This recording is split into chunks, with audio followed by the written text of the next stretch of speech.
ating lipunan.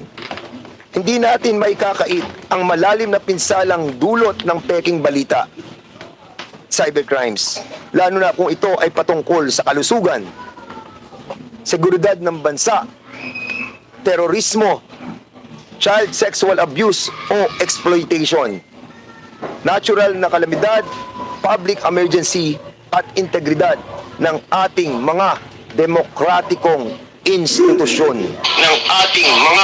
Banggitin ko lamang po ang isang mahalagang bagay na tinatalakay noong Quadcom. Ito ay ang paglaganap ng scam farms ng mga pogo.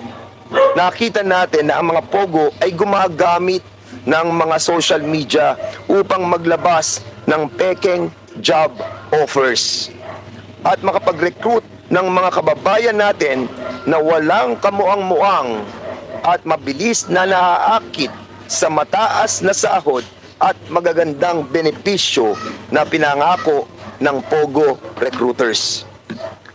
Ngunit nauwi lamang sila bilang trafficking victims na sa pilitang pinagtrabaho bilang mga scammers.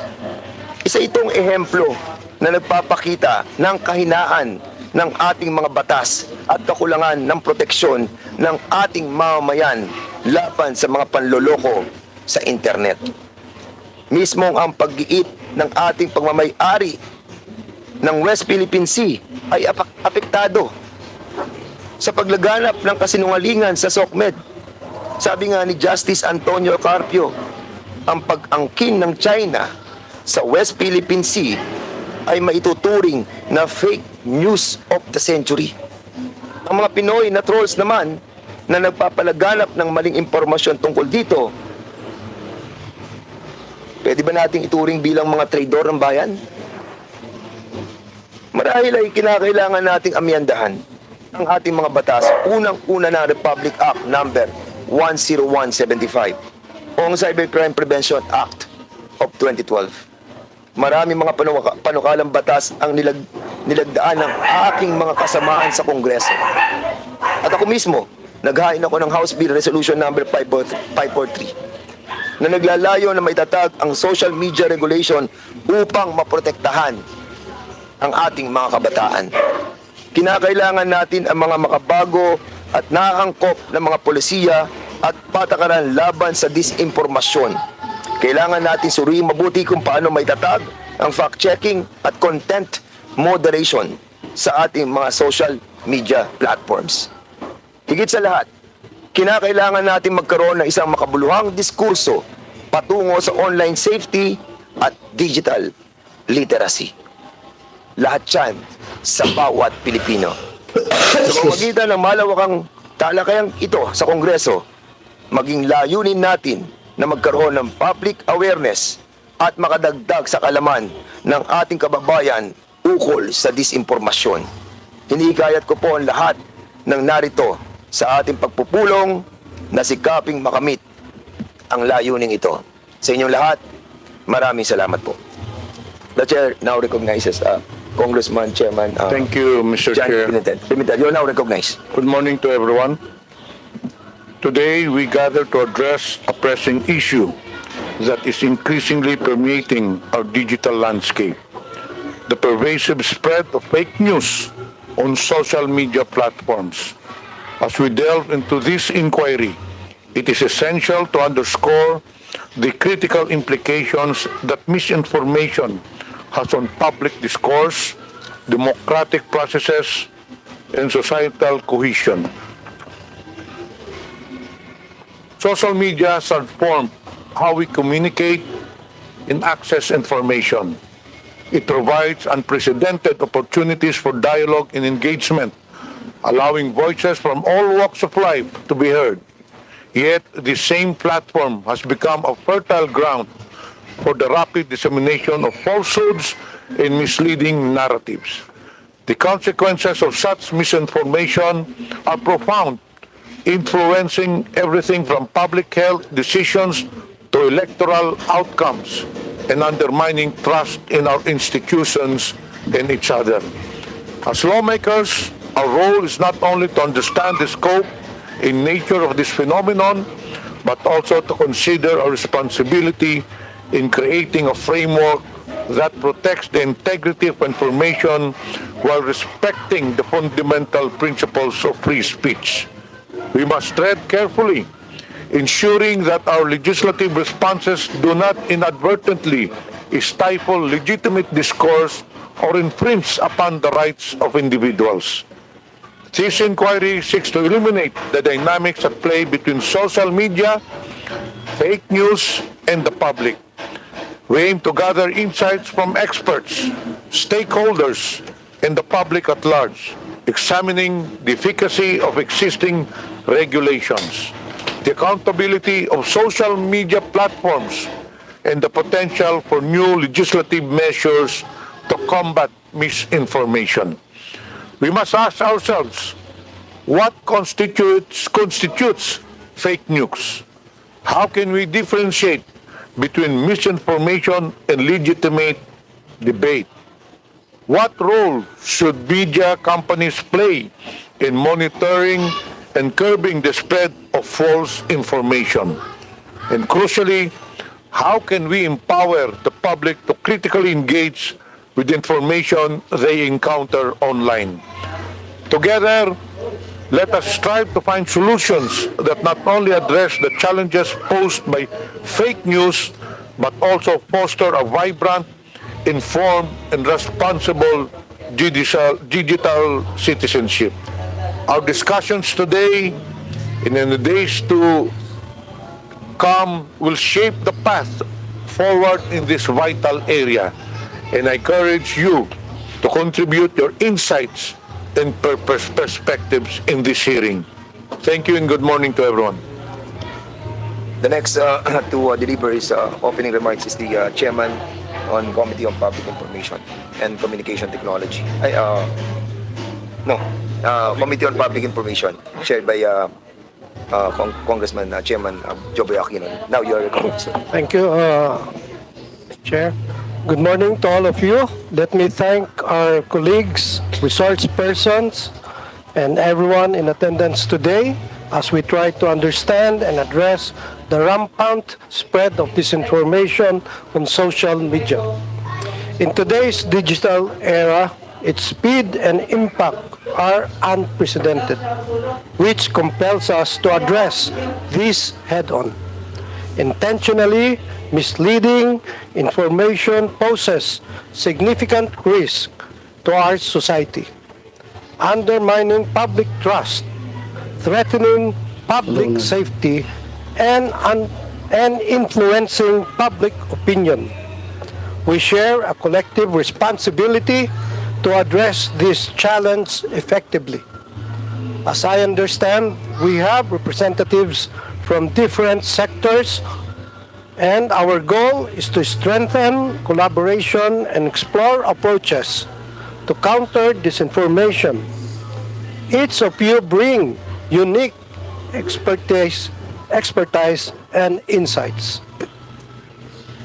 We highly encourage all our resource persons to actively participate in our committee meetings and to exercise their freedom of speech, of expression, and of the press with diligence and integrity.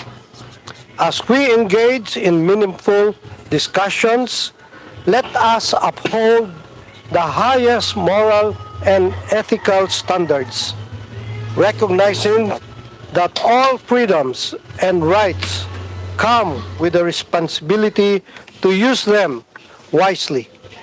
Together, let us foster a respectful and productive dialogue that contributes to inform policy making and the public good. With that in mind, I look forward to a constructive discussion with all of you. Thank you and good morning. Thank you so much, Co-Chair Joboy Aquino. Now, the Chair would like to recognize one of the authors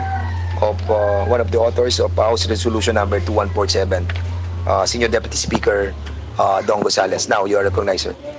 Thank you, Mr. Chairman. Chairman Dan, Chairman Johnny, Chairman Joboy, honorable members, distinguished guests, ladies and gentlemen, a pleasant good morning to all of us. It is my privilege to sponsor House Resolution number 286, which calls for a joint inquiry in aid of legislation on the rampant posting of false and malicious content on social media platforms, while safeguarding freedom of speech and ensuring digital safety. Social media bridges gaps. Pinag-uugnay nito ang mga tao, bumubuo ito ng mga komunidad, nagpapalawak ng mga kamalayan at nagsusulong ng pagbabahagi ng kaalaman.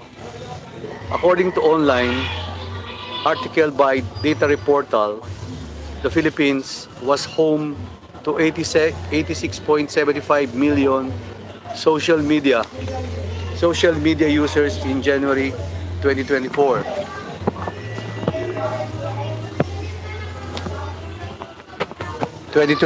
Equating to 73.4% of the total population.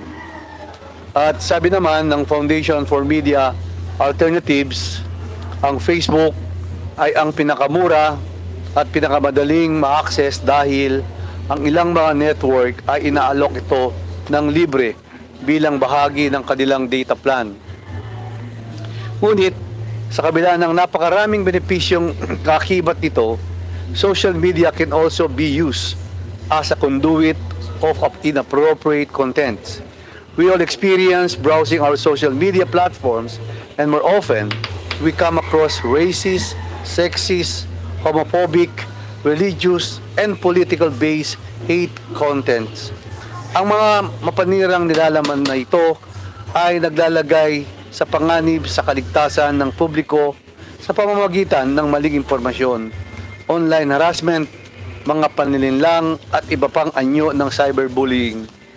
We affirm that instrumental role of social media in today's day and age, but there is an overwhelming need to address harmful content and at the same time uphold constitutional freedoms, particularly the freedom of speech and expression, which are considered cornerstones of our democracy. House Resolution number 286 proposes for the development of an improved transparency and accountability mechanisms for social media platforms. Most especially, it calls for an enhanced content moderation, reporting systems, and safeguards against misuse of algorithms. Additionally, digital literacy needs to be prioritized to help our fellow Filipinos discern credible information. Likewise, the resolution will also review Republic Act number 10175 or the Cybercrime Prevention Act of 2012 to address the challenges posed by emerging technologies and harmful online content. To effectively address and promote digital safety, a multi-stakeholder approach must be carried out. Social media companies, cybersecurity experts, and legal professionals must come together to craft an effective and double legislation. By working together, we can ensure a safer digital landscape while preserving democratic values. Iniikayat ko po ang aking mga kapwa mambabatas at lahat ng ating mga panauhin na suportahan ang resolution ito upang matiyak ang kaligtasan ng ating digital space. Let us reconfigure our social media platforms with meaningful discourse, innovation, and empowerment rather than a breeding ground for deception of harm. Takal po salamat, may payamak po kay Katam. Ano yan? Good morning to all of you. Takal po salamat, maraming salamat. To deliver the next opening remarks, the one who deliver his privilege speeches, two privilege speeches in the plenary on December 4 and 16, 2024. Chairman Robert Ace Barbers, you are now recognized. Thank you, Mr. Chairman. This is very short, Mr. Chairman. As the proponent of the privilege speech that was delivered last year with respect to the issues in the social media, allow this representation to deliver a very short opening remark, Mr. Chair. Magandang umaga, mga kasamahan, honorable colleagues, distinguished guests, ladies and gentlemen. We are gathered here today not to silence voices, suppress free speech, or curtail the constitutional right to freedom of expression. Instead, we are here to draw the line between responsible discourse and the deliberate, systematic abuse of digital platforms to spread lies, destroy reputations, and manipulate public perception. This hearing seeks to establish a regulatory framework for social media similar to how the Kapisanan ng mga Broadcasters sa Pilipinas, or the KBP, regulates television and radio broadcasters, and how the National Union of Journalists of the Philippines, or the NUJP, upholds ethical standards for print media. Our goal is to develop a code of conduct for content creators, ensuring accountability and ethical responsibility in this rapidly evolving digital space. While we uphold the constitutional right to freedom of speech, we must also recognize the urgent need for regulation to prevent the misuse of digital platforms.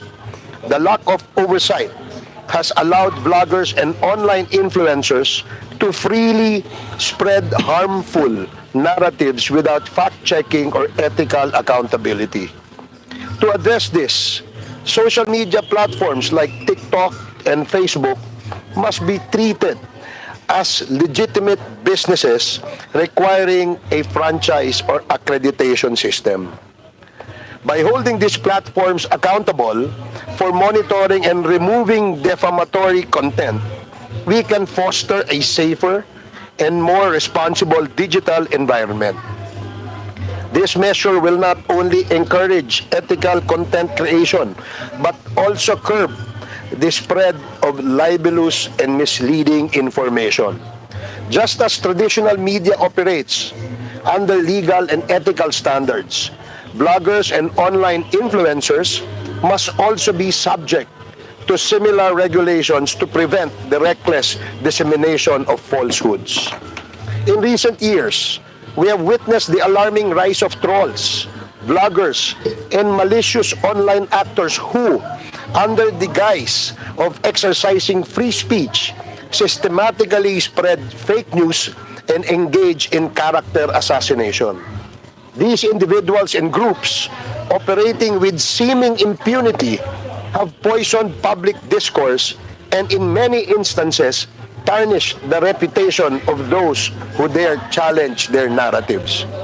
Despite the existence of laws such as the Cybercrime Prevention Act, Filipinos remain vulnerable to online deception, harassment, and digital attacks that threaten not only individual lives but also the integrity of our democracy.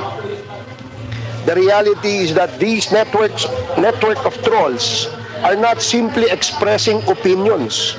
They are engaged in a well-orchestrated, well-funded campaign to spread disinformation, manipulate public perception, and destabilize institutions.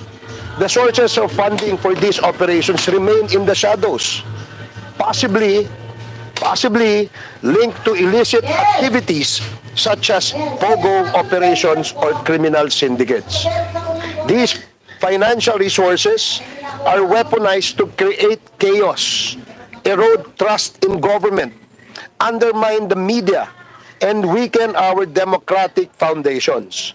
Ironically, but not surprisingly, none of these actors speak out against China's aggression in the West Philippine Sea, proving our suspicion of illegal foreign funding. Let us be clear, this is no longer a mere issue of online criticism. What we are facing is a calculated effort to deceive, defame, and discredit those who seek to uphold the truth. These trolls are mercenaries of disinformation, paid to disrupt, confuse, and divide. Their mission is to drown out facts, distort the truth, and silence those who speak out against corruption and injustice. We too have not been spared. As public servants, we have been personally targeted by these malicious actors. Myself, my colleagues, and even the President. We accept criticism when it pertains to our official duties. But it is evident that these attacks go beyond public accountability. Their true intent is to discredit us before the electorate and the people we serve through personal and baseless attacks. The Supreme Court in Labargan versus People of the Philippines, GR number 246824, citing the Kev Jr. versus People in GR number 206015, ruled that, and I quote, offensive imputations against public officers do not constitute defamation if these relate to their discharge of official duties unless the prosecution proves actual malice. Defamatory utterances are malicious when made with knowledge that they were false or with reckless disregard as to its falsity, unquote. But this issue is bigger than any individual case, Mr. Chairman. This is about every Filipino who has been a victim of online harassment, cyber libel, and digital deception. If we continue to ignore this growing problem, we are failing the people we have sworn to protect. Social media should never be a tool for personal attacks or harassments or the destruction of reputations. Those who exploit these platforms to spread black propaganda, lies, and harm others must be held accountable. We have also received reports of vloggers soliciting donations under the pretense of funding their content, only to be involved in scams and online fraud. All this must stop, Mr. Chair. Today, we commit ourselves to finding solutions. We will explore ways to protect the public from the dangers of fake news and disinformation while ensuring that our digital spaces remain safe, ethical, and credible for future generations. Maraming salamat po, Mr. Chair. Thank you. That was 10 minutes. I thought 9 minutes only. It was short. Anyway, the next item of our agenda is the acknowledgments of the resource persons who are present today. Thank you for coming over.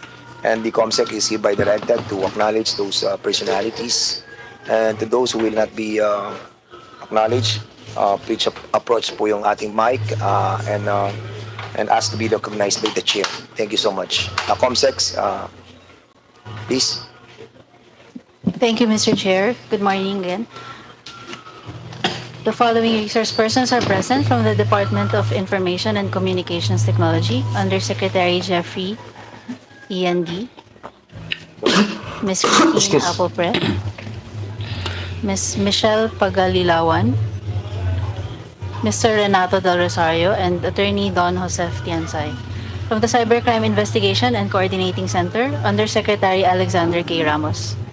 Parang wala si Banat Bay ah. Navarro, and Ms. Christine Jane Flores. From the Department of Justice, Guys, hindi pa ako mag-iingay ha. Good morning po sa inyong lahat dyan. Ayan.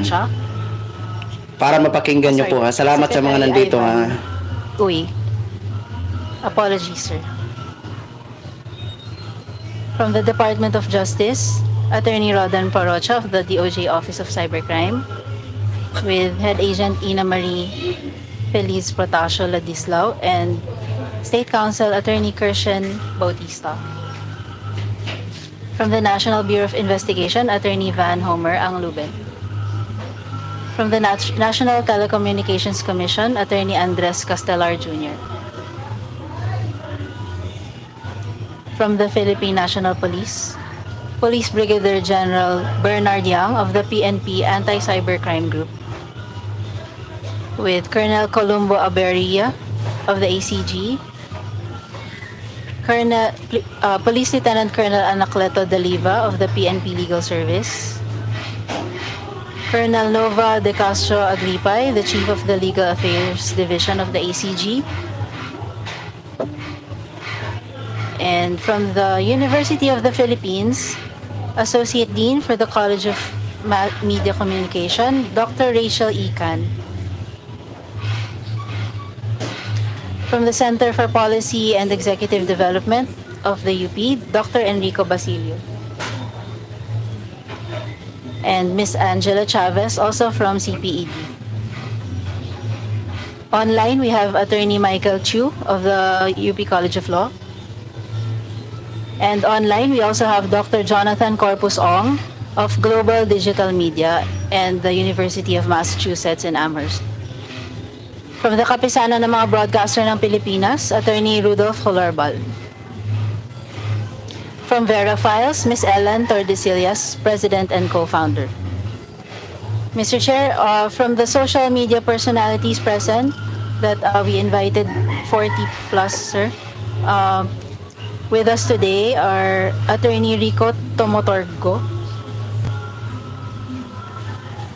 Ms. Maria Lourdes Tiquia of Publicus Asia, and Mr. Mark Louis Gamboa. That's all, Your Honor, for now. Thank you. Uy, tatlo lang? Tatlo lang out of 40? Tatlo lang ang nandiyan? Okay, Additional resource person, sir, from Press 1, Mr. Felipe Ipe Salvosa, editor. Thank you, Your Honor. Mr. Chair, just a clarification from COMSEC. Out of the Go ahead. 41 social media personalities, only 3 have attended. Yes, Mr. Chair, some of them sent excuse letters Okay. via email. Yes, we have received of the different communication coming from the different resource persons, including the platforms like TikTok,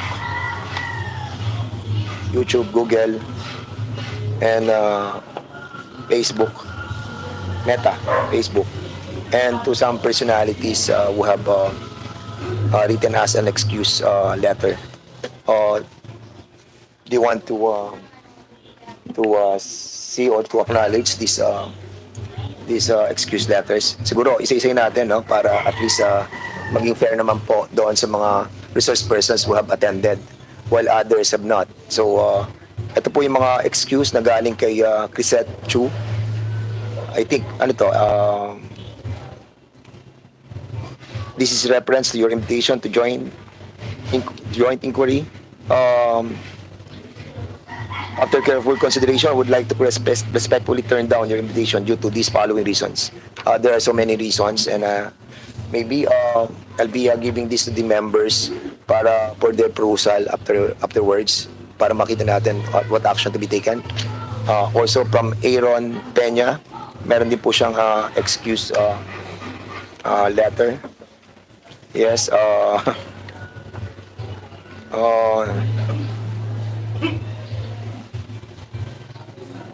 Mr. kay Mark Anthony Lopez, just received today. I think this is also an excuse letter. Kay June Abines, after having a discussion with my lawyers, I regret to inform you that I won't be attending the hearing today because objective hearing is an attempt to curtail the people's right to expression. Kay Richard Mata,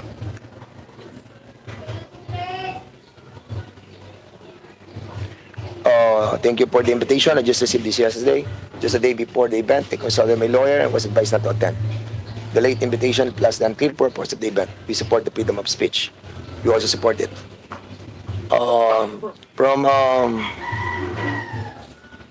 From Elizabeth Joy Cruz, same excuse, meron din excuse. Kay Attorney Trixie Cruz Angeles, I respectfully decline this invitation as I question the legality of the inquiry as well as the proposed legislation for being violative of the constitutional guarantee of free speech. From Ethel Garcia, decline as well. From Maui Spencer, out of the country. From Sean Wayne, long excuse. and sa TikTok, YouTube, and Meta. So I think the members have to decide on the other members who have not given us any excuse letter for not attending on the resource person. Mr. Chair. Congressman Marcoleta and then Congressman Abante. Thank you, Mr. Chair. Judging from the title of the resolution before us, is it correct to assume that this hearing is only limited to social media platforms?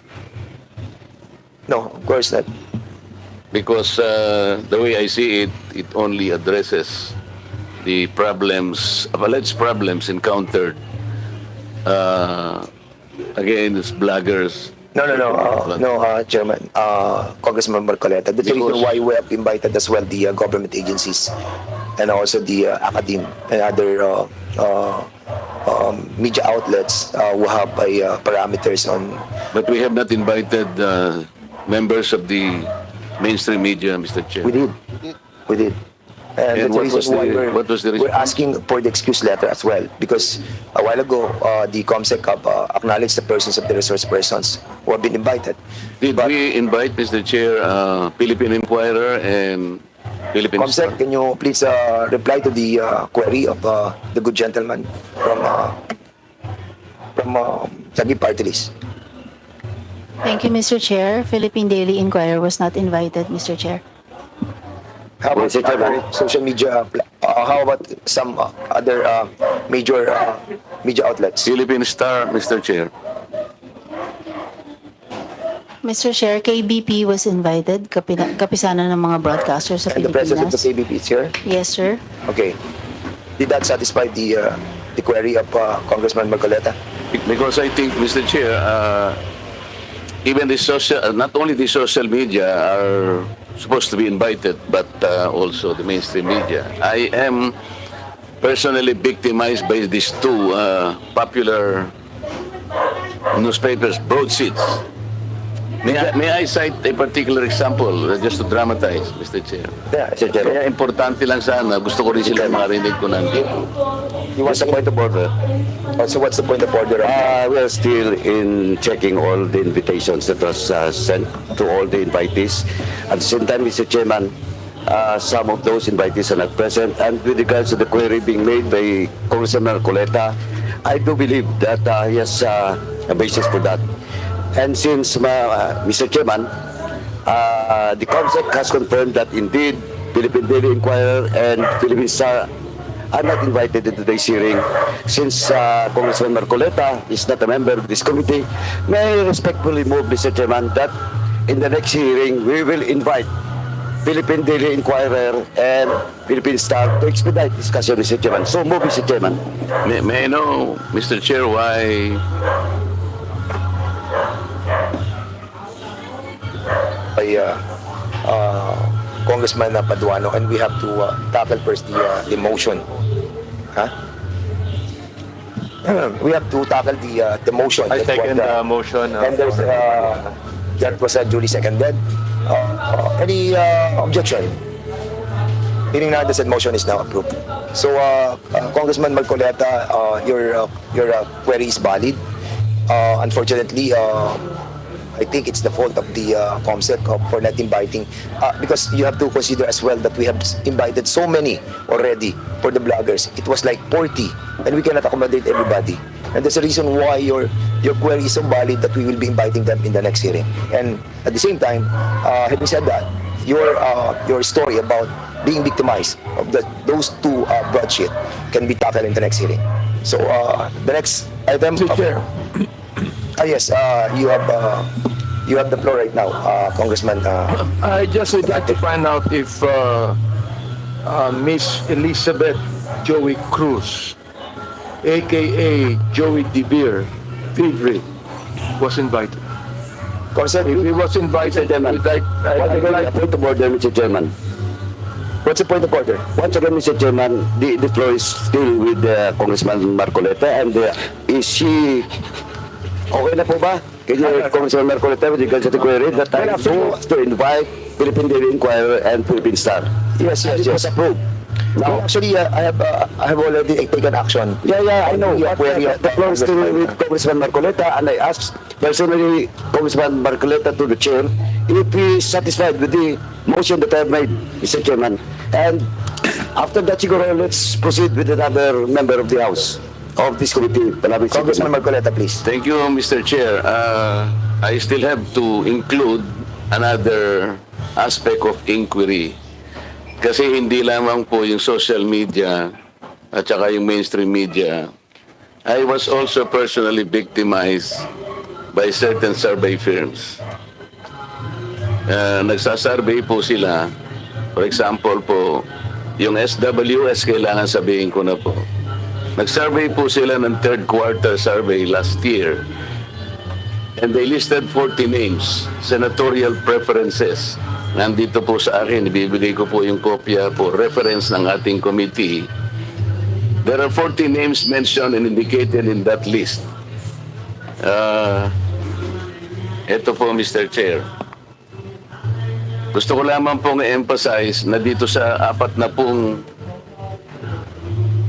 senatorial balls po na kanilang ginamit dito sa survey na to, meron pong 6 na relatively unknown. Babasahin ko po ang pangalan. Adonis Jerome, Andamo Jocelyn, Arambulo Ronel, Doringo Mimi, Floranda Mori, Danilo Ramos. Meron po naman 7 na sikat, Mr. Chair, pero hindi naman nagpahayag po ng pagtakbo bilang senador. Andiyan na po si dating Pangulong Rodrigo Duterte, dating Senador Franklin Drilon, dating Senador Richard Gordon, Harry Roque, dating Vice Presidente Robredo Maria Leonor, at saka po yung ating Secretary of Defense, Gilbert Chodoro. Pero po malinaw dito, Mr. Chair, hindi po nila ako nilagay dito sa 40. Pero no pong yung outcome pong ito ipalabas nila, number 36 po ako. Paano po mangyayari na ako po ay magiging number 36, hindi naman po kasalo ito. Ito po yung klase ng mga manipulative surveys na pinaniniwalaan po ng mga tao. Sana po hindi na lang nila ako sinama sapagkat wala naman ako rito. Sino po ba si Adonis Jerome, Damo Jocelyn, Arambulo Ronel, Doringo Mimi, Floranda Modi, Mr. Kong Barbers, may kilala ka ba rito? Bakit naman po, hindi ko naman po pinagpipilitan na isama nila ako rito. Ang problema, hindi po ako kasama, Mr. Chair, pero nilagay po nila ako doon sa resulta, number 36 ako. Hindi naman po tatama ito. Ito po yung gusto nating i-address lahat. Hindi lamang po social media. We understand that your predicament, Thank you, Mr. Chair. Congressman Marcoleta. And Bibigay ko po yung the kopya para sa referendum. representation also doesn't believe that. Because on my own assumption, nasa top 5 ka. So, Mr. Chairman, just Mr. Chair. kidding aside. No. Kidding aside. We have to tackle that issue as well, that being espoused by Congressman Marcoleta. So we will be inviting over in the next hearing Ang gugulo nyo na dyan. SWS and the conversation. Alam ba yan? Wala muna yung nakita ko. Because Saka yung Manila Broadcasting Corporation. NBC, because in the House resolution itself, the House resolution number 2147, it clearly states, social media lang. Yeah. Bakit kasi nilagay sa number 36? But we cannot, but it was delivered, no. Congressman Barbers, you have delivered in your privilege speech a wide, comprehensive approach on this matter. And I think I invited over the survey firm. It was correct. Yeah, maybe we can expand not only the House resolution number 2147. Masabi si Atty. Enzo, Speeches. bakit ako dito? So I think may basis po yung kay Congressman Marcoleta. Okay, and at the same time, Atty. Enzo, paniguro, ikaw mamaya madalas matanim dyan. Tatlo lang kayo. Congressman Marcoleta, now, May I now be recognized? Now you are recognized.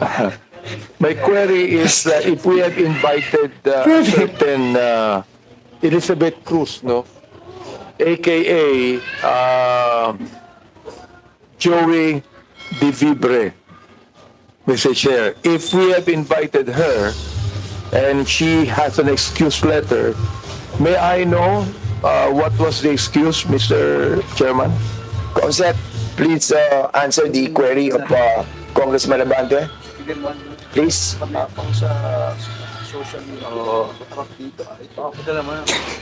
Thank you, Mr. Chair. Miss Elizabeth Joy Cruz was invited and she sent an excuse letter via email. Ano po yung kanyang excuse letter? Ano yung dahilan? One moment, sir. I'll get it from the chair. Thank you. Mr. Chair, Comsec, can you kindly also try to tell us those resource persons who have not attended this committee hearing? Yung may mga excuse letter, okay yun. But those who have not reply to our request to be present on today's hearing. Thank you, Mr. Mr. Chair, Chair. particularly first, Mr. Chair, From Congressman Abante. particularly I am referring to AKA Joe DeVibre sapagkat matindi yung kanyang mga sinabi dito. Gusto ko talagang makita siya at makausap sapagkat dito minura niya ako. Ang sabi niya, anay kabobohan sa kwat, sayang kuryente sa'yo. Ano yung pack you? Yung pack you, hindi ko alam yung pack. Congressman Abante. Wala lang. Tutuloy ko ng buta. Mr. Chairman, Congressman, don't be so personal. Let's be more comprehensive on this approach. Binabasa ko lang po. Binabasa ko lang eh. Sige, go ahead. I'll give you Pangalawa, November 13, 2024, nagmura na naman siya. Hindi ko na babanggitin yung mura niya. Tinatanong kung anong legislation ginawa niyo in relation to this BS. Ano ba yung BS? BS inquiry. Sasagot ka. Swelduhan ka ng taxpayers. Gago. November 3, 2024, si Benny Abante at si Romel Marbil ay mga protektor ng illegal na droga dahil pilit nilang pinalalabas na hindi ito ganoon kasama. Tapos sabing ganyan, si Dan Fernandez and Ace Barber's survey are depressing. Alam na nila na matatalo sila sa eleksyon. So what is the hearing for? Smoke screen for the discount. Tinabi ko ito sapagkat matindi po itong mga akusasyon na ibinigay nitong gusto ko nilang magbura eh. Hindi na ako magbumura muna. Oo. Kailangan po, itong mga to, ang tatapang nila eh. Ang tatapang sa pagmumura, nang wala tayong kalaban-laban. Ngayon, pag kaharap dito, hindi makaharap dito. Oo. Mga takot din pala yung mga yan eh. Please hold your fire, please. I'm just on the process of administrative. Ano pa lang muna tayo, Congressman Abante. We can tackle that on the interpellation. Mr. Chair, gusto ko lang pong bagitin tong kanya excuse letter. Nakalagay dito, after meaningful consultation with my lawyers. Gumaya pa na abogado. I have decided to respectfully decline. Respectfully? Minumura tayo, respectfully? To share my knowledge on matters. Hindi knowledge ang kailangan natin. The lawyer, if this is like... Oo. Ask the lawyers kung libelous yung ginawa niyo o slander. No, nakalagay. I would like to categorically state that I am neither paid by POGO operators. Hindi na pinag-uusapan. Pinag-uusapan natin yung mga sinabi niya. Tapos respectfully, Elizabeth Joey Cruz. Nakikinig po sa atin ngayon, nanonood ngayon. Kumarap ka dito, kumatapang ka. Hirap sa iyo nagmumura ka nang dyan na wala kaming kalaban-laban. Kumarap ka dito. Dito. Alam mo. Chairman. No, wait. Quiet, Chairman. Please observe, refrain from laughing or whatever expression you wanted to please observe decency and of course Chair, I move that with all we strike out. Kung ako siguro ang nandiyan. with all due respect with that. Parating na ako siguro. I feel your sentiment. I feel your sentiment. But we are in the process of finding out yung pong implementation of 175. Sabihin ni Kung Abante, bakit sige ikaw kang ngingirit yan? But what I'm trying to tell you is to refrain from the fire that you wanted to express. But for now, nandun pa lang po tayo sa administrative matter, and we wanted to finish that. And then we will be discussing or we will be approving the ground rules. Wala pa po yung ground rules, and kaya nga po doon sana yung kay Chairman Abante ito papatak yan sa ground rules. Anyway, having said that, siguro we'll proceed to the next item. Mr. of our Chair, agenda is to approve. So that we can have an orderly hearing, we must first approve the ground rules. I believe that the COMSEC has already distributed copies of the ground rules Correct.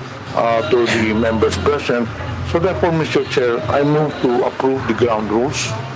Yes, there's a motion to approve the ground rules, and I believe that the members of this committee have already received the yung pong ground rules natin, and you have already read it. So siguro I need a second motion for this. Any second motion? Second. This was duly seconded. Any objection? Hearing none, the said motion is now approved. Hindi mo babasahin.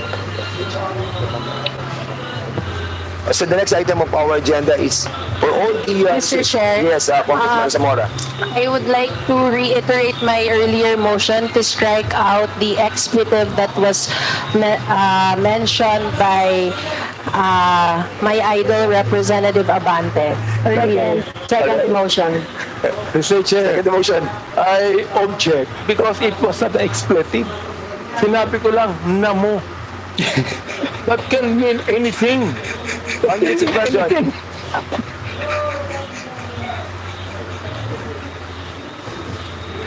Hearing the show.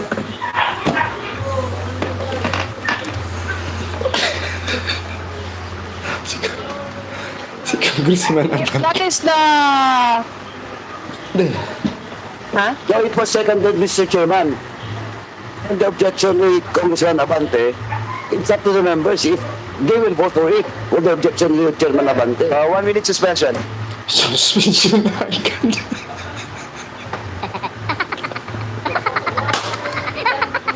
Nasaan na kayo si Attorneyso? Kunan nyo man si Attorneyso na ano ba na? Kunan nyo man ang ating mga resource person dyan. Si Attorneyso, si Malo, at saka yung isa.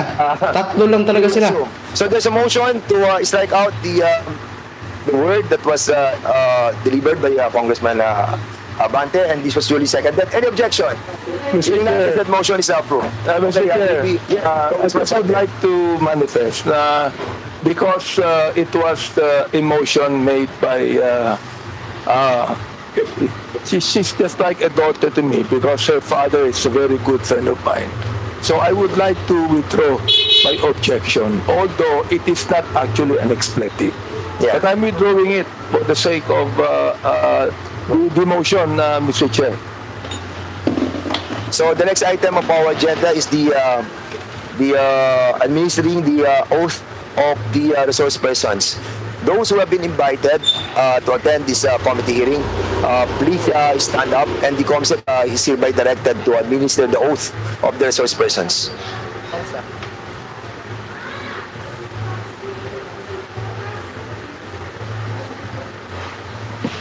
May we request all the resource persons invited to stand. Raise your right hand and repeat after me. Do you swear to tell the truth, the whole truth, and nothing but the truth in this inquiry? Thank you. Please take your seat.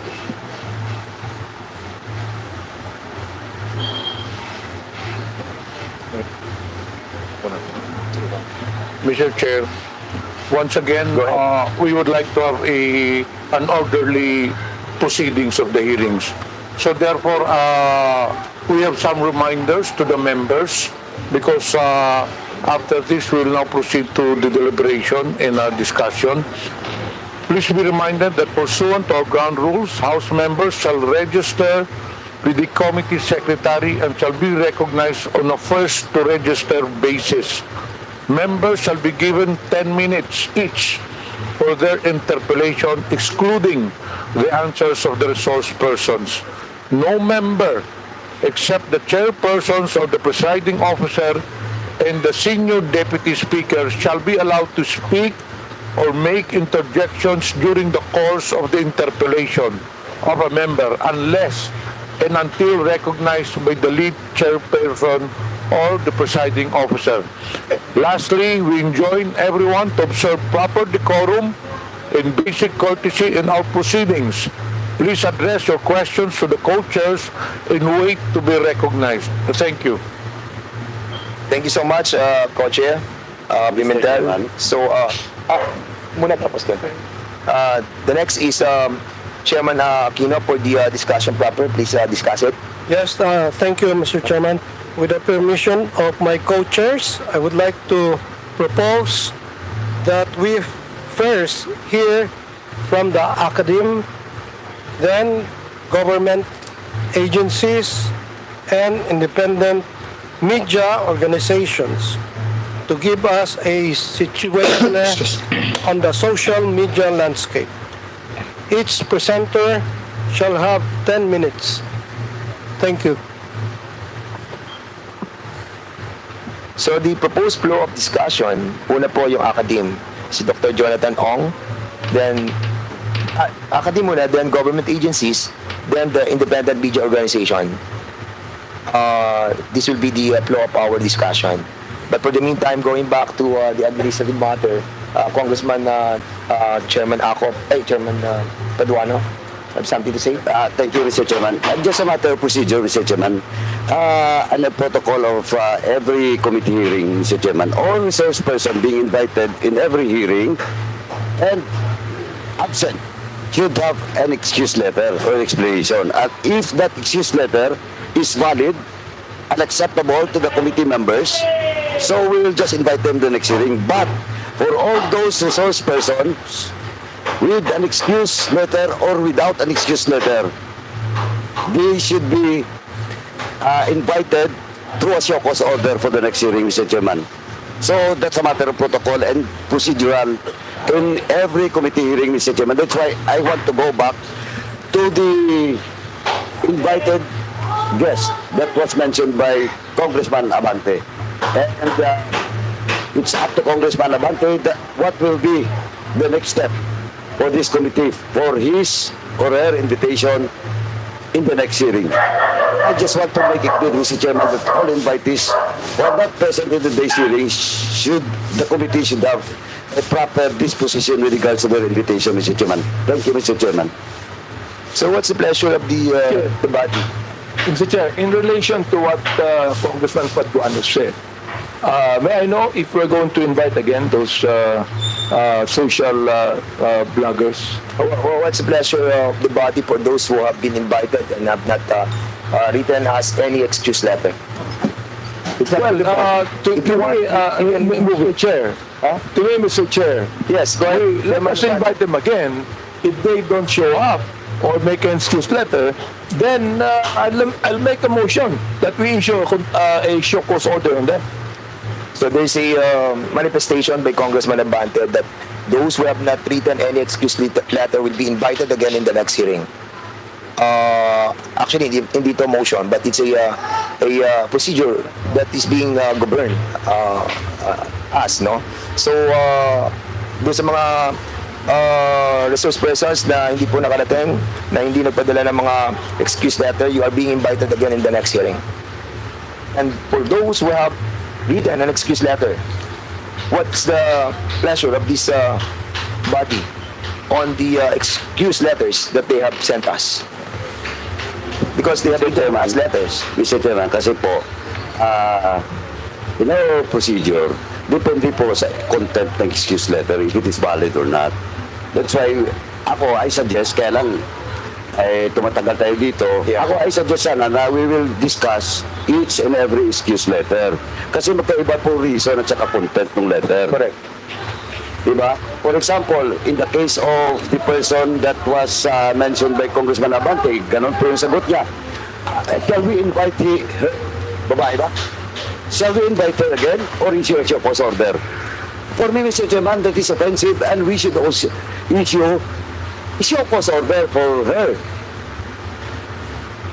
And we will not just invite her in the next hearing, we will issue a show cause order for that person. Mr. Chairman. According sa, okay, thank you so much for that, Congressman Tuano. According sa Section 9 of our rules, witnesses shall be granted more than two postponements of appearance before the committee without justifiable cause. So we can issue a show cause order because wala silang justifiable reason. Mr. Chairman, Yes, Congressman Ako, please. we must distinguish the resource person who was invited but did not offer any excuse from the resource person who was invited but came up with a letter excuse.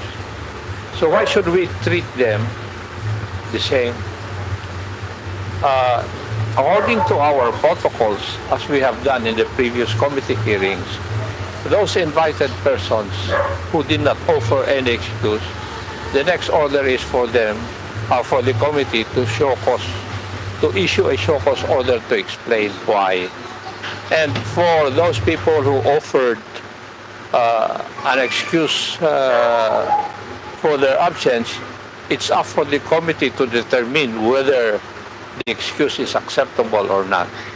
Thank you, Mr. Chair. Okay, I think we have so many excuse letters that were given to us by the COMSEC. Mr. Chair, And, particularly yes. the excuse order, the excuse letter of this Miss Elizabeth Joey Cruz. She said, I know that the time of the committee is precious and I am coming from deep concern on prudent utilization of public resources. Mr. Chair, this is contemptible. This is not respecting this committee.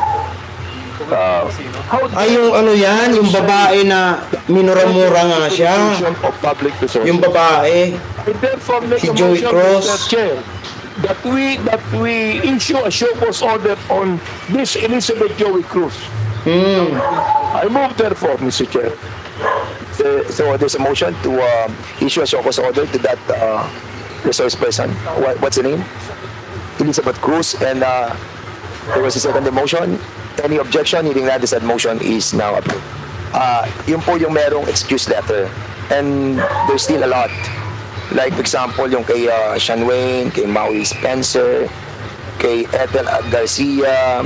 But you have to read the content of their excuse letter. Like, for example, one of these, you want to move on this, or you want to discuss this on a later part of the discussion? Or you want to have an omnibus motion with all of this, But there are excuse letters which are valid. Like, for example, this personality, nasa Singapore siya. So, katulad ito, out of the country, si Maui Spencer, who not been there in her country yet. Nasa Singapore siya for vacation. So, I think, excuse yung kanyang, yung Attorney Abiles, sige. After having discussion with my lawyer, isa-isa na natin to kung gusto nyo. Okay, after having discussion with my lawyers, I regret to inform you that I won't be attending the hearing today because the objective of the hearing is an attempt to curtail the people's right to expression. So, kay Juna Bines.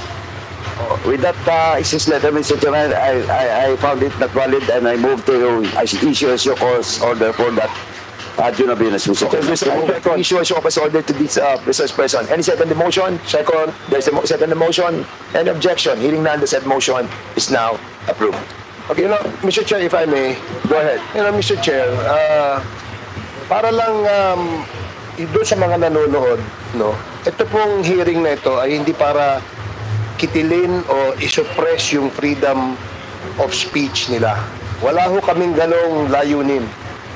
Ang layunin po natin dito ay gawan ng polisiya ang paggamit ng social media platforms. Dapat po meron tayong disiplina, meron tayong code of conduct, meron tayong ethics sa paggamit nitong social media. Hindi yung pagbukas mo ng social media, magmumura ka. Meron dyan, nagso-social media, nagbablog, walang ginawa araw-araw kundi manawagan ng kaguluhan sa ating bansa, nananawagan ng people power, nananawagan ng kudeta. Yung ba ay tama, Mr. Chair? Ang punto lang natin dito is magkaroon tayo ng ganitong regulasyon o regulatory policy para kagaya po ng mga broadcasters, meron po silang KBP. Kagaya po ng mga manunulat sa dyaryo, meron po silang NUJP. They're all bound by rules and regulations. But in this social media, the use of social media platforms, unfortunately, wala po tayong ganyan sa ngayon. At hindi po pwede na gawin pong rason ng mga yan na meron tayong freedom na ine-curtail natin yung freedom of speech nila. Huwag niyo pong lokohin ang taong bayan. Wala hong curtailment o suppression ng freedom of speech dito. Kaya nga kayo inimbita rito eh. Diba? Kaya kayo inimbita dito para makapagpahayag din kayo. Hindi po ba yan ay tamang freedom of expression? Ba't ngayon nagpapadala kayo ng mga sulat na hindi kayo pwede kasi hindi kayo naniniwala sa layunin ng pagdinig na ito? Wag po kayo magtago sa mga ganyan. Ang tatapang nyo, sabi nga ni Congressman Abante, in the advent of social media, suddenly Filipinos become political analysts. They become journalists. They become experts. We need your wisdom. Diba? Kayo, ang gagaling nyo magtuligsa eh. Dito nyo gawin para nang sa ganun, makagawa tayo ng isang polisiya na hindi po maabuso ito. Ngayon, nandiyan kayo sa social media. Kung mag-retire kayo, wala na kayo, hindi na kayo nagbablog. Paano kaya yung mga susunod na mga vloggers? Yun lamang po ang layunin natin dito. Kaya huwag kayong magdahilan na hindi kayo nagpupunta rito dahil hindi kayo pupunta rito kasi hindi kayo naniniwala sa layunin ng investigasyon na ito. We want to craft a policy, a remedial legislation so that there will be discipline and code of ethics in the practice and use of our social media platform, Mr. Chair. Thank you. 7 na lang naman pala to. So, tapusin na natin, maikli na lang to. Ito may excuse letter din si Mark Anthony de la Cruz Lopez. I was supposed to stand in front of this committee today in what has been asserted as inquiry on fake news peddlers, narco-bloggers, and Pogo-funded bloggers in aid of legislation. I would have loved to really open up and tell you my story on how I evolved from being an ordinary citizen. Mahaba po siya, mga 5 pages siya. Pero tinitingnan ko po, you see Mr. Fernandez and Barbers, I reiterate that I am a citizen of the Republic and I actually understand that the premise of your so-called inquiry is without basis, nor cannot understand on solid legal ground. I therefore invoke my rights as provided for in the Constitution and decline your invitation. So, mahaba po yung kanyang letter and I cannot understand fully, but this is the content of the letter. So, what's the pleasure of the body? Mr. Chairman, once again, the letter which is sent to this committee is not valid. I move to issue a cause order for that invited guest. Okay, there's a motion to issue a cause order to Mr. Mark Anthony Lopez. Any second the motion? Second. Any objection? Yes, the said motion is now approved. Okay, ito naman galing kay Attorney Trixie Angeles. I respectfully decline this invitation as I question the legality of the inquiry as well as the proposed legislation for being violative of the constitutional guarantee of free speech. Is she a lawyer? Is she a lawyer? Yes, Attorney Trixie, A lawyer? I think, attorney. So what's the pleasure of the body? Mr. Chairman, I might have two motions, Mr. Chairman. First motion, Mr. Chairman, is to issue a show cause order to Attorney what? Trixie Angeles. Attorney Angeles. Show cause din yan. That is my first motion, Mr. Chairman. Okay, about the... Second the motion. Duly seconded. Any objection? Hearing none, the said motion is now approved. My second motion, Mr. Chairman, is for the legal department of this House to study if ever there is a violation because he is an officer of the court. And he should respect the constitutional duty of Congress. And question of legality, Mr. Chairman, I respectfully move that we will consult the legal department of this House for a possible disbarment case against Attorney Trexie Repelito. Yes po. So move, Mr. Chairman. The secrecy by directed. Oh, no, it's a motion. So there's a motion to. Second. Wait. Your motion is to ask the legal The department. legal department for a possible disbursement case against Attorney Tricia Angeles. So there's a motion cited by Congressman Paduano. Any second the motion? Duly seconded. Any objection? Hearing none, the said motion is now approved. About Richard Mata, thank you for your invitation. I just received this yesterday, just a day before the event. I consulted my lawyer and was advised not to attend. The late invitation plus the unclear purpose of the event, we support the freedom of speech. So, what's the pleasure of this body? The same thing with the others, Mr. Chair. I would like to make a motion I think to we have a issue called show cause order.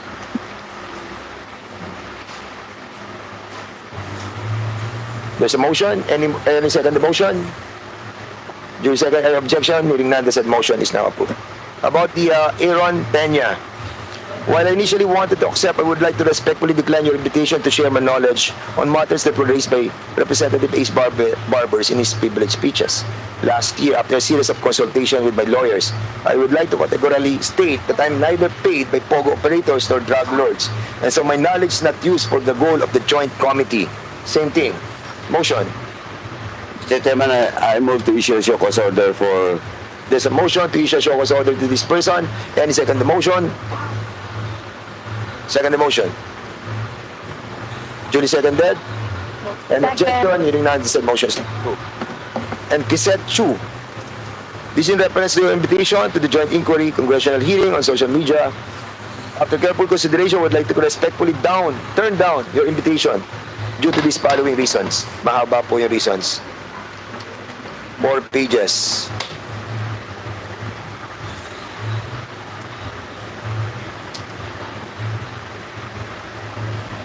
And the page, sa nababasa ko ba, ang tema niya ay justification of the laws protecting the rights. So I think, what's the pleasure again? I think it's not about health reasons or whatever. It's also justifying not to be present on today's hearing. Once again, Mr. Chairman, I move to issue a show cause order There's for the motion to invited guests. show cause order to meet Kisette Chu, and this was duly seconded. Hearing no objection, the said motion is now approved. About the Sean Wayne, it's a long excuse as well. No health issues and not of the country. So I think same. No, it's not out of the country. So, nag-decline lang siya. And this goes also to Miss Ethel Garcia, para yun na po yung lahat natin. So, dalawa po sila, same naman ang reason almost. Mr. Chairman, I move that we issue a show cause order for both the invitees that was mentioned by the chairman. So There's a motion to issue show cause order to Miss Ethel Garcia and Sean Wayne. Duly seconded. Any objection? Hearing none, the said motion is now approved. So now we will be... Mr. Chairman, just one last admin. 11:30 na. Go ahead. Mr. Chairman, the committee has received a letter coming from the Philippine Entertainment Portal, and they are requesting for their presence to be invited in the next hearing, Mr. Chairman, so that they can also give some inputs with regards to the House resolution that we are tackling in today's hearing, Mr. Chairman. So move, Mr. Okay, Chairman. so we will be inviting them over as well. There's a motion, duly seconded by Congressman Luiso. Any objection? The said motion on the said motion, hearing no objection, the said motion is now approved. Okay, punta na po tayo sa flow ng presentation natin. Kanina, sinabi po natin yung academe po mauna. We will be recognizing via Zoom si Dr. Rachel Khan, Associate Dean, UP College of Media and Communication. Pakinggan po natin yung mga taga-academe natin. Go ahead. Nandiyan po siya. Okay, so unahin po muna natin si Dr. Jonathan Ong, University of Massachusetts. Andiyan po ba via Zoom as well? So via Zoom. Sige, go ahead. Sige, Dr. Ong, you are now recognized.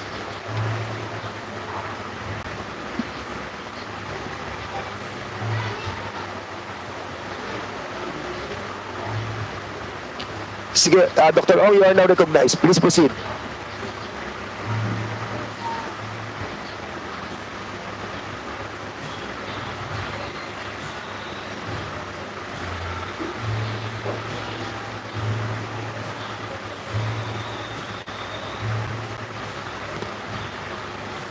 Academic research and tech policy papers on social media and disinformation. Since 2016, I've collaborated with many news and nonprofit organizations in the country. Several of them are invited and present in today's hearings. I've also presented in previous hearings on fake news at the Senate related to elections as well as on foreign interference. So ang una ko pong Dr. Jonathan Ong, for a while, we have problem with the audio. Can you refrain from speaking just yet? So, technical, can you kindly increase lang po yung volume? Dr. Jonathan Ong, you can now proceed, please. We'll Okay. just try to check it out. All right. Can you hear me fine? Yeah, And go can ahead. you see the presentation? It's, much better. Thank you so much, sir. Okay, so magandang umaga po. I'm a professor based po Sir Jonathan Ong, Dr. before I Jonathan was Ong, a again, professor sa I'm sorry, Manila. I'm a disinformation researcher and director of Sigla Research Center based po sa Manila, and I've been publishing academic research on social media and disinformation since 2016, and I've collaborated with many human rights organizations and newsrooms, some of them present in today's hearings.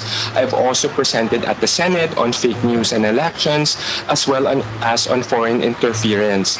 So, ang una ko pong layunin sa araw na ito ay magbahagi ng research on disinformation. Number 2 is to review trends in global context.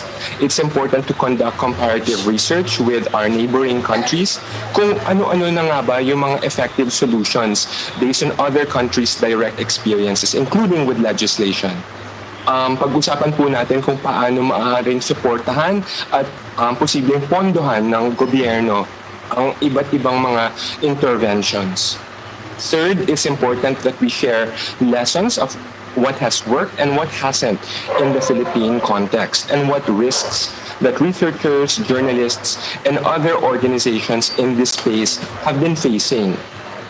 Fourth, I also wanted to share the vision of Sigla Research Center and myself as a sociologist in terms of tech justice here in the Philippine context.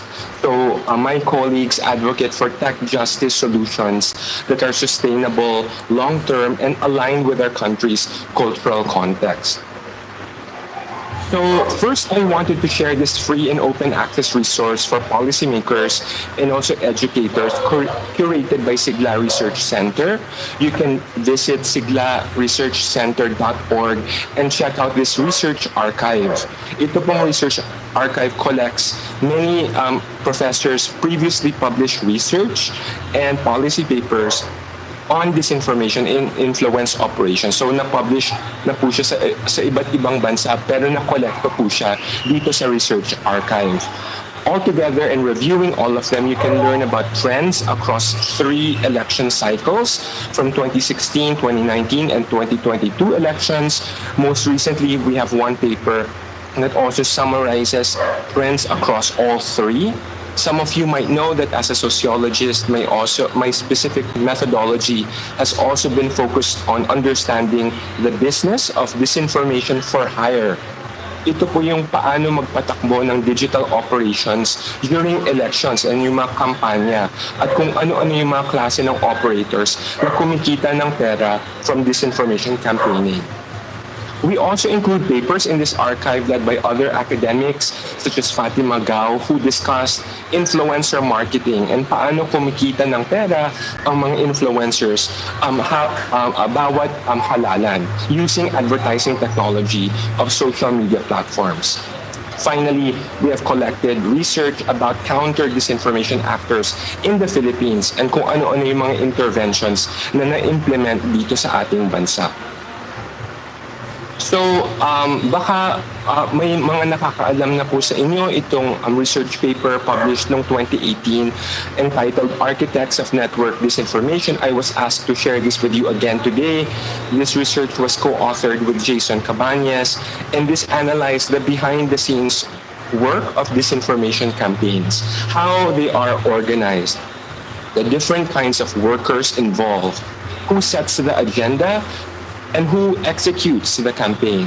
So our research involved interviews with politicians, political operators at various levels of the hierarchy. Kasama na dito mga advertising and PR specialists, influencers, fake account operators, and digital volunteers. This academic paper has also been translated as a podcast produced by Puma Podcast, where we interviewed disinformation whistleblowers. So ito po yung mga operators na nagtrabaho sa mga political campaigns, and you can hear from them directly. Maririnig nyo how they were recruited into their work at paano sila kumikita ng pera. 3 of our findings: political trolls are not tech-brainwashed, uneducated, poor voters in rural areas. Some of them are from middle-class families, and they see political trolling as just a side gig, a hustle to make ends meet. There are different kinds of workers, and we need to hold accountable the people at the top. Yung mga elites in advertising and PR industries. Ibig sabihin, sana wag lang po natin habulin yung mga low-level workers, yung mga bots, but pati na rin yung mga mastermind. Pero mahirap pong gawin itong kind of research. Ang naging pangalan po sa methodology ng research na ito ay Disinformation for Hire, yung pag-aaral ng paano nagiging hanap buhay, kumbaga, ang paggawa ng fake news sa industriya. So, ang napag-aralan namin ay ito. Investigative research into the business of disinformation is risky and costly. It requires financial investment and also legal support. So, yung mga researchers and journalists who do this are also threatened when doing this kind of risky research. This is difficult to execute because it requires the cooperation of whistleblowers.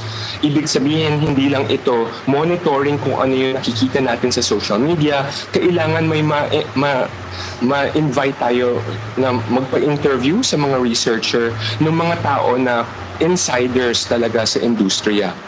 This means that we need civil society to support worker power movement building in the digital and creative industries.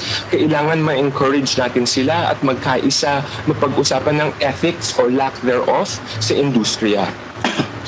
So, may iba't ibang interventions na nasubukan na. So, for example, codes of ethics have been attempted by legal advocacy groups like Lente, which I'm sure you're familiar with.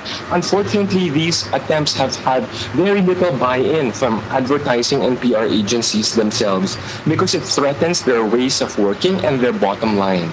Thus, it has become easier to just hunt and fact-check low-level trolls and bots rather than to hold accountable itong mga masterminds. So, pag-usapan din natin ng foreign interference. And it's important that we review prior research. Of course, it's important to invest in cybersecurity monitoring of foreign interference. Ito po yung pag-track ng mga bot accounts operated overseas and how they interfere on wedge issues, such as how Chinese accounts were discovered by Facebook's own investigation as pushing CCP propaganda around the West Philippine Sea. However, we also need to fund local investigative research that can probe the transnational labor networks to expose itong mga financial transactions during campaigns, especially during elections. So, for example, during the 2019 elections, we found at least one example of a Chinese mainland business tycoon funding a local politician's digital operations for a mayoral race. Dahil may personal business interests siya sa lugar na iyon at naisip niya na matulungan itong local politician. This should also count as foreign interference and ways of circumventing campaign finance regulation in the country. So, kasama na din sa pag-discuss ng foreign interference, we need to understand how it can come from many different countries, including from our allied countries, such as the United States. Ayun. Mga guys, inaantok ako. O, lipat na lang kayo sa iba ng mga vlogger o kaya dito sa sa House of Representative. O, alam naman natin kung sino ang mga nag-attend, no? O, kasi si Atty. Insula talaga ang nag-attend kag si Tikia at saka yung isa, yung iba mga vloggers wala din kawala. Kasi show cause order ang ibibigay sa kanila o kailangan nila mag sa show cause order. Okay? So abangan na lang po natin kung ano po ang magiging katanungan dito kay Atty. Inso at dito kay Malutikia at sa isa pa na vlogger, no? So 37 ang wala. Ayan. Okay, maraming salamat po sa mga nandito lalo na kay Sir Jess, kay Ma'am Rosana, sa inyo pong lahat, kay Ma'am Jana Colonia, sa inyo, kay Ma'am Marisa Suzuki, sa inyong lahat po, maraming salamat. Inaantok ako guys. Oo. Kaya manunod naman ako dito sa magmo-monitor ako. Kaso lang mahaba yung mga nila. Parang yung ni Dr. Ong ba yun? Ano ba yun? Parang mga gusto ipaanohan sa Pero alam naman natin ang ginagawa natin, wala naman tayong fake news. Diba? Okay, Atty. Enzo, good luck na lang po sa iyo dyan Ayan. Okay na guys, dito na lang muna tayo Ayan, abangan na lang po ang next live natin mamaya sa gabi na lang siguro, no? Okay, thank you po sa inyong lahat Have a good day po sa inyo and happy Tuesday po everyone. Thank you so much po sa pagsama nyo sa akin ng 1 hour and 21 minutes. Okay, thank you sa inyong lahat. Bye-bye na po In 1, 2, 3. Maraming salamat po sa ating mga viewers Luzon, Visayas at Mindanao all over the world. Ako po ang inyong likod, si The Action Man. Good morning, everyone. Bye-bye sa inyong lahat Thank you.